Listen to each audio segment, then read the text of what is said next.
नमस्कार दोस्तों, हम फिर से लेकर आ चुके हैं आप लोगों के लिए शाम की सभी ताज़ा और बड़ी खबरें। फटाफट अंदाज में एक एक कर बताएंगे आपको आज देश और दुनिया से क्या बड़ी खबरें निकल कर सामने आ रही हैं।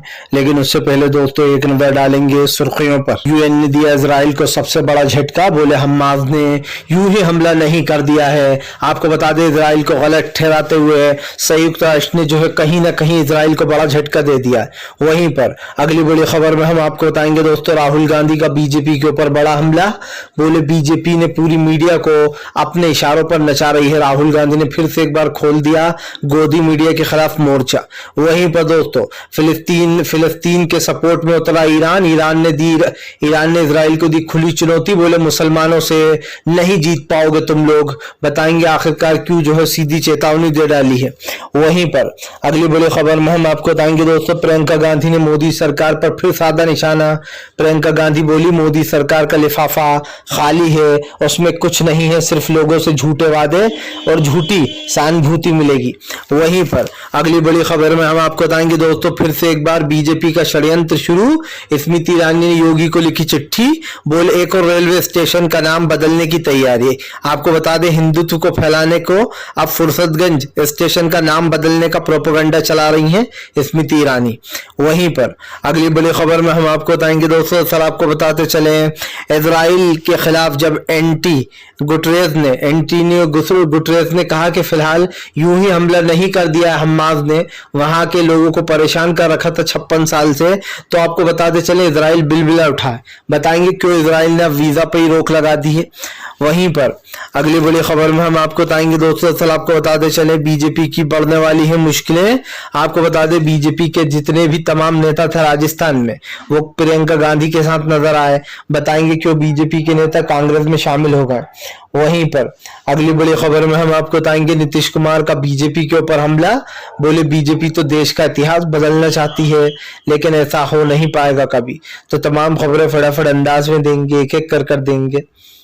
फिलहाल खैर चलिए बढ़ते हैं सबसे पहली और सबसे बड़ी खबर की ओर। दरअसल दोस्तों आपको बताते चले एक बार फिर से बढ़ गई इजराइल की मुश्किलें। यूएन ने लगाई लताड़, संयुक्त राष्ट्र के सबसे बड़े चीफ दोस्तों एंटी गुटेरेस ने अब कहीं ना कहीं इजराइल को उसकी औकात दिखा दी है। और मैं उनके जवाब का दोस्तों स्वागत करता हूँ, वेलकम करता हूँ, क्योंकि उन्होंने जो जवाब दिया है वो सच में 100% सही दिया है। दोस्तों आपको क्या लगता है हमास पागल है क्या दोस्तों, या फिर कोई और दूसरे देश पागल है? आपको क्या लगता है कि हमास ने बैठे बिठाए हमला कर दिया? नहीं किया। दरअसल दोस्तों हमास को परेशान किया गया है, फिलिस्तीन के लोगों को परेशान किया गया है, लगभग आज से नहीं, ये मामला बहुत लंबे समय से चलता आ रहा है। एंटी गुटेरेस जो है उन्होंने बड़ा बयान देते हुए कहा कि हमास ने यूं ही हमला नहीं कर दिया, वहां के लोगों की 56 साल से जमीनें जो है यहाँ पर घेरी जा रही हैं। उन्होंने कहा कि फिलहाल एंटी गुटेरेस ने कहा कि फिलहाल 56 सालों से फिलिस्तीन का इस दर्द झेल रहा है। उन्होंने कहा कि 56 साल से फिलिस्तीन ये दर्द झेल रहा है और उन्होंने अपनी जमीनों को खोया है, लगातार इजरायली बस्तियों के जरिए निकलते और हिंसा का शिकार होते रहे हैं। उन्होंने कहा कि इसका सियासी समाधान की कोई उम्मीद भी नहीं है, क्योंकि उनके लिए इसकी उम्मीद खत्म हो चुकी थी, क्योंकि दोस्तों इजराइल लगातार उनकी जमीनों पर कब्जा कर रहा था। यही नहीं दोस्तों, उन्होंने कहा कि फिलहाल लगातार फिलिस्तीनियों के ऊपर जो सामूहिक दंड देने की बात होती है या फिर उनके ऊपर जो अत्याचार हो रहा है उससे वो लोग अब बहुत ज्यादा परेशान हो चुके थे। दरअसल दोस्तों जब जंग होती है तो जंग में आप समझिए बहुत कुछ इंसान हारता है, बहुत कुछ जीत भी जाता है। इस जंग में दोस्तों लोगों की जानें जा रही हैं, बहुत सारे लोगों की जान जा चुकी है, चाहे वो इजराइल की बात करूं मैं या फिर जो है हमास की बात करूं, लेकिन सबसे ज्यादा जानें जिनकी गई है वो फिलिस्तीनी है। गाजा पट्टी पूरी तरीके से बर्बाद हो चुकी है। इसी को लेकर संयुक्त राष्ट्र के एंटी गुटेरेस ने जब ये बयान दिया तो इजराइल बिलबिला उठा।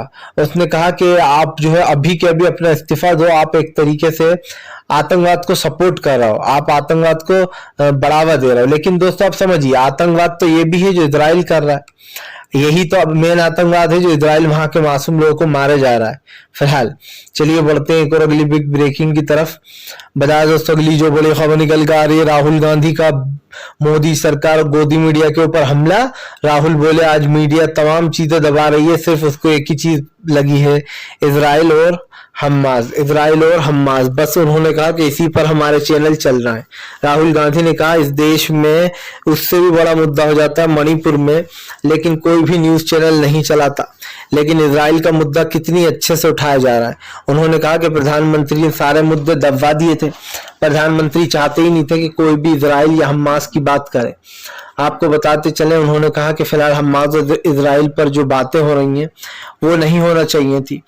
और राहुल गांधी यही नहीं रुके, राहुल गांधी ने कहा कि बीजेपी ने जो सत्यपाल मलिक ने जो मुद्दा उठाया था कि पुलवामा में कैसे प्रधानमंत्री की वजह से सब लोग मारे गए थे, प्रधानमंत्री ने उनको कोई वेपन नहीं दिए थे, जो उन्होंने सुविधाएं मांगी थी वो नहीं दी थी और इसी कारण उन लोगों की जान चली गई थी। सत्यपाल मलिक ने उसी वक्त प्रधानमंत्री से कहा था, तो प्रधानमंत्री ने उन्हें चुप करा दिया कि तुम चुप रहो, तुम्हें कुछ नहीं पता है।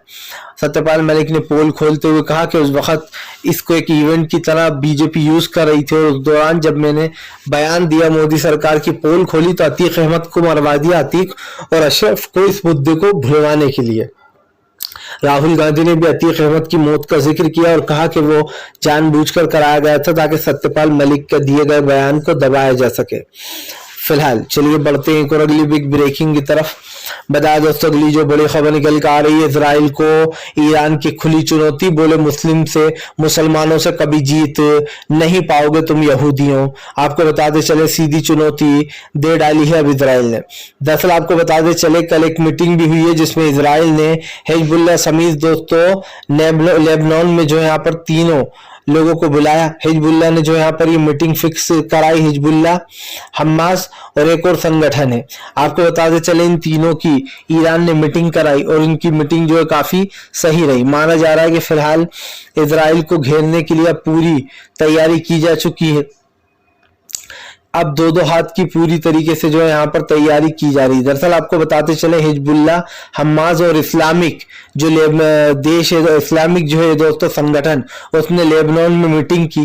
तीनों ने अच्छे से ये मीटिंग हुई और तीनों जो यहाँ पर साथ में बात करी। ईरान की कामयाब और मुलाकात के दौरान इस चीज के दौरान जो यहाँ पर एक और बात भी सुनने को मिली, जहां पर सीधे सीधे ईरान ने चेतावनी देते हुए कहा इजराइल को कि वो मुसलमान से कभी जीत नहीं पाएंगे।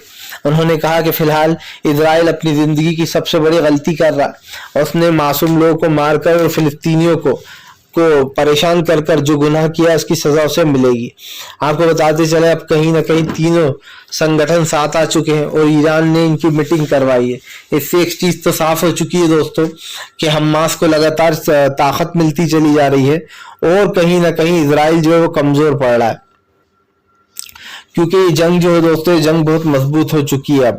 अब इस जंग का सिर्फ एक ही मकसद है दोस्तों कि कहीं पर भी कुछ होता है, आप समझिए, तो मारे उसमें आम लोग ही जाते हैं और इस लड़ाई में भी यही हो रहा है कि आम जनता जो है बेचारी मारी जा रही है और इस चीज को रोकना बहुत जरूरी है। चलिए बढ़ते हैं एक और अगली बिग ब्रेकिंग की तरफ। बता दोस्तों अगली जो बड़ी खबर निकल कर आ रही है, आपको बताते चले दोस्तों, प्रियंका गांधी का मोदी सरकार के ऊपर बड़ा हमला। प्रियंका गांधी बोली कि बीजेपी का लिफाफा खाली है। प्रियंका गांधी ने कहा कि प्रधानमंत्री का लिफाफा खाली है, इसमें कुछ भी नहीं है। दरअसल दोस्तों आपको बता दें, प्रियंका गांधी ने सीधे बीजेपी पर निशाना साधा। प्रियंका गांधी ने कहा कि बीजेपी का लिफाफा खाली है, इस लिफाफे में कुछ भी नहीं है। जाहिर सी बात है प्रियंका गांधी ने प्रधानमंत्री को निशाने पर ले लिया है। दरअसल हम भी देख रहे हैं दोस्तों, कई दिनों से कई चीजें हमारे सामने निकल कर आती हैं, चाहे वो प्रधानमंत्री हो या बीजेपी के नेता, आए दिन जो है उटपटांग बातें तो वो करते ही रहते हैं। प्रधानमंत्री मंदिर गए, उसमें एक लिफाफा डाला, लिफाफा खोल के देखा पुजारी ने तो 22 रुपए निकले। पुजारी भी हैरान हो गया मंदिर का कि ये देश के प्रधानमंत्री है या और कोई है, क्योंकि इससे ज्यादा पैसे तो दोस्तों कोई बेचारा गरीब भी दे देता है, डाल देता है लिफाफे में, लेकिन हमारे देश के प्रधानमंत्री ने 22 रुपए डाले। आप समझिए करोड़ों के घोटाले किए जा रहे हैं। अडानी की जो संपत्तियां हैं वो बढ़ती चली जा रही हैं। 20,000 करोड़ की जगह 32,000 करोड़ निकले के अडानी की शेल कंपनी में जो लगे थे, और ये 32,000 करोड़ दोस्तों हवा में से नहीं आए। ये 32,000 करोड़ किसके हैं ये सब जानते हैं। ये पैसा सरकार का है, प्रधानमंत्री मोदी ने लगाया है। इस चीज को कहीं ना कहीं इनडायरेक्टली राहुल गांधी हमेशा समझाते रहे हैं। आप समझिए, अडानी की शेल कंपनी में राहुल ने कहा था कि प्रधानमंत्री ने 20,000 करोड़ लगाए, लेकिन अब प्रियंका गांधी ने वो पूरे राज भी खोले। प्रियंका गांधी ने कहा कि फिलहाल हमारी सरकार लोगों को राहत स्कीम दे रही है। प्रधानमंत्री ने जीएसटी लगाकर, टैक्स लगाकर छोटे व्यापारियों को पूरी तरीके से बर्बाद कर दिया है। फिलहाल चलिए बढ़ते हैं एक और अगली बिग ब्रेकिंग की तरफ।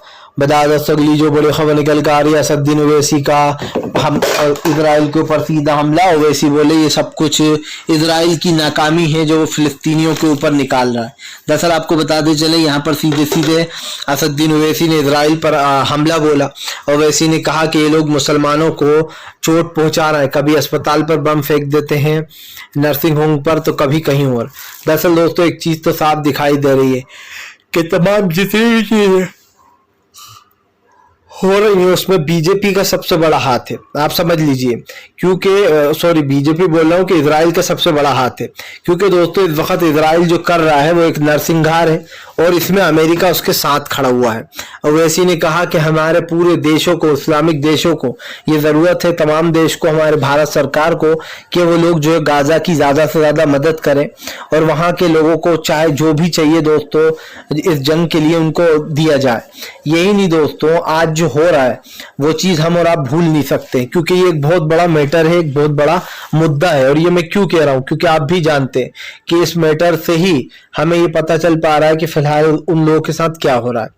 भले ही ये लोग ये कहते रहे कि अरे जो भी हो रहा है वो सही हो रहा है, कुछ ऐसा हमने गलत नहीं किया, आम जनता तो सुरक्षित है, लेकिन सबसे ज्यादा वहां पर अगर कोई परेशान है तो वो आम जनता ही है।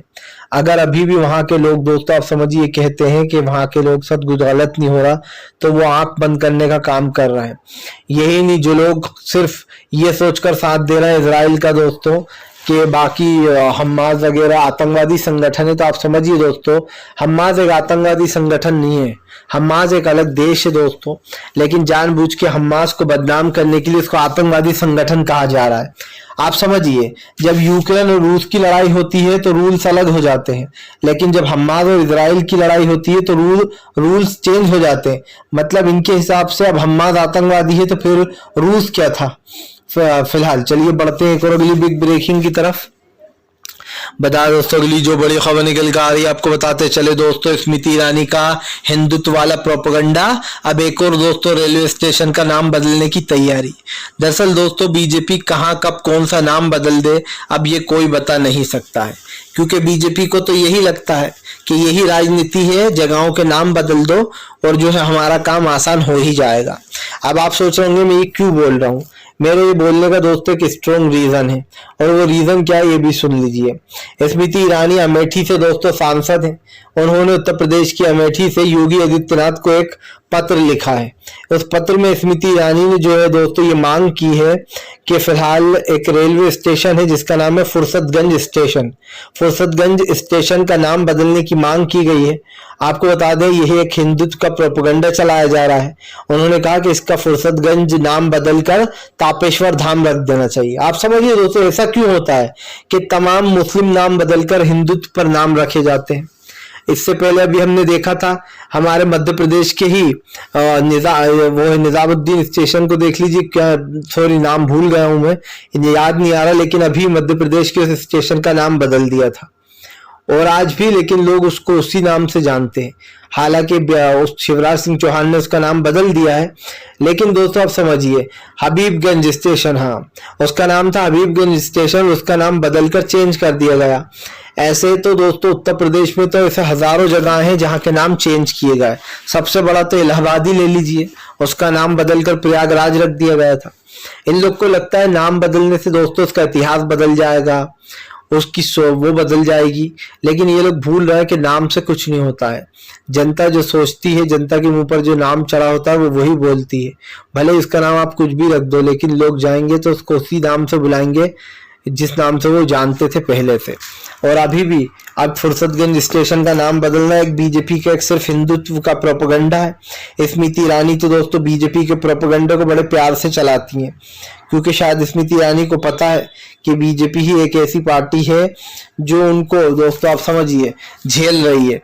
क्योंकि स्मृति ईरानी आए दिन गैस की एलपीजी पर बैठ जाया करती थी टंकी पर और खूब गला फाड़ती थी। जब 410 रुपए की एलपीजी आती थी, लेकिन आज जब 1100 रुपए के पार है तो स्मृति ईरानी कुछ नहीं करती हैं दोस्तों, ना ही सड़कों पर बैठती हैं। खुद की सरकार आ गई तो कैसे सब कुछ भूल गई। फिलहाल चलिए बढ़ते हैं और अगली बिग ब्रेकिंग की तरफ। बताओ दोस्तों अगली जो बड़ी खबर निकल कर आ रही है, आपको बताते चले दोस्तों, भारतीय जनता पार्टी के ऊपर जमकर गरजते हुए नजर आए जो है यहाँ पर आपको बता दें अखिलेश यादव। अखिलेश ने बीजेपी को जमकर घेरा। अखिलेश यादव ने बीजेपी पर आरोप लगाया कि बीजेपी जो है यहाँ पर वो जानबूझकर इंडिया गठबंधन को बदनाम कर रही है। उन्होंने कहा कि इंडिया गठबंधन में सब कुछ सही है, ये बीजेपी की हार का ही नतीजा है जो इंडिया गठबंधन को बहुत बुरा भला बोल रही है। आपको बताते चले यहाँ पर सीधे सीधे आरोप लगाते हुए कहा कि इंडिया गठबंधन के लोग नहीं डरते आपसे। उन्होंने कहा, अखिलेश यादव ने कहा कि इंडिया गठबंधन ऐसा ही रहने वाला है और इसी तरीके से चलता रहेगा। आपको बता दें अखिलेश ने कहा कि उत्तर प्रदेश में इस बार पीडीए ही खत्म करेगी बीजेपी के इस जंगल राज को। उन्होंने कहा उत्तर प्रदेश में महिलाएं, बच्चे और बुजुर्ग सब लोग असुरक्षित फील करते हैं। कोई रात को घर से बाहर निकल नहीं सकता, चेन स्नैचिंग हो जाएगी, रेप कर दिए जाएंगे, इस तरीके की घटनाएं लगातार बढ़ रही हैं। उन्होंने कहा कि फिलहाल उत्तर प्रदेश की कानून व्यवस्था पूरी तरीके से फेल है। जो लोग जीरो टॉलरेंस की बात करते हैं उनकी पोल खुल चुकी है। अखिलेश यादव ने कहा कि बीजेपी का जीरो टॉलरेंस यही है क्या, जहां पर महिलाएं बाहर न निकल पाए, बच्चे जो उससे कुछ कर ना पाए। और सवाल तो वही है, सवाल तो वही है कि हाँ इस चीज को, इस जो तमाम जो मैटर हुआ उसको हटाने की कोशिश करती है बीजेपी दोस्तों, लेकिन सच्चाई यही है कि भारतीय जनता पार्टी पूरी तरीके से फेल हो चुकी है दोस्तों। और उसके पास अब आप समझिए जमीनी मुद्दे बचे ही नहीं है। और ये बात तो आप भी जानते हैं कि ये बात बिल्कुल सच है। बीजेपी के तमाम नेता हों या फिर दूसरे लोग हों, उस चीज को दबाने का काम जो लोग करते हैं उनकी टेंशन भी बढ़ जाती है, क्योंकि आपको बताते चले अब काफी कुछ यहाँ पर चेंज होने वाला है। तो ऐसे में हमारे देश की भी राजनीति बदल रही है और सब जानते हैं कि भारतीय जनता पार्टी की राजनीति का असली रहस्य क्या है। वो हिंदुत्व के बल पर ही चुनाव लड़ती है। इसीलिए अखिलेश ने कहा कि बीजेपी भले ही पूरी इंडिया गठबंधन में खोट डालने की कोशिश करे, लेकिन गठबंधन ऐसे ही चलने वाला है, ये गठबंधन खत्म नहीं होगा। आपको बता दें अखिलेश ने सीधे सीधे चेतावनी दी है कि आने वाले समय में बीजेपी को हम ही सत्ता से बाहर करेंगे। चलिए बढ़ते हैं और अगली बिग ब्रेकिंग की तरफ। बताया दोस्तों अगली जो बड़ी खबर निकल कर आ रही है, बीजेपी के ऊपर जमकर गरजते हुए नजर आए दोस्तों। आपको बता दें तेजस्वी बोले बीजेपी देश का इतिहास बदलना चाहती है, ये पार्टी नहीं है बल्कि सीबीआई और ईडी के बल पर लोगों को डरवा रही है। आपको बता दें तेजस्वी यादव ने सीधे सीधे बीजेपी को घेरते हुए कहा कि बीजेपी ईडी और सीबीआई के जरिए लोगों को डराती धमकाती है, लेकिन बीजेपी इस गलतफहमी में ना रहे कि कोई उनसे डरता है। यहाँ पर सीधे तेजस्वी यादव ने बीजेपी की लंका लगाते हुए कहा कि फिलहाल बीजेपी को गलतफहमी हो गई है कि वो हमसे ये सब कुछ करवाएगी। लेकिन दोस्तों मुझे एक चीज समझ में आ गई है, बीजेपी चाहे कुछ भी करे, बीजेपी का मोटिव चाहे कुछ भी हो, लेकिन इंडिया गठबंधन के आगे बीजेपी फेल हो रही है। और इसका सबसे बड़ा रीजन आप अच्छे से जानते हैं। इसका सबसे बड़ा रीजन ही ये है कि आने वाले समय में इंडिया गठबंधन ही बीजेपी के लिए सबसे बड़ी मुसीबत बनने वाला है, क्योंकि इंडिया गठबंधन का वोट परसेंटेज बीजेपी से 1000 गुना ज्यादा है दोस्तों। और ये वोट परसेंटेज बहुत बड़ा गैप है जो बीजेपी नहीं पार कर पाएगी, क्योंकि जब इस देश की तमाम पार्टियां एकजुट हो जाएंगी दोस्तों, तो छोटे मोटे लोगों का तो कुछ काम है ही नहीं। जो छोटे दल बीजेपी के साथ है उनकी इतनी पकड़ नहीं है।